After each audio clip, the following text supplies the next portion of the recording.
أعوذ بالله من الشيطان الرجيم بسم الله الرحمن الرحيم أم لهم نصيب من الملك فإذا لا يؤتون الناس نقيرا.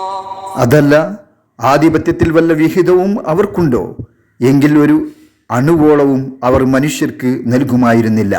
أم يحسدون الناس على ما آتاهم الله من فضله فقد آتينا آل إبراهيم الكتاب والحكمة وآتيناهم ملكا عظيما.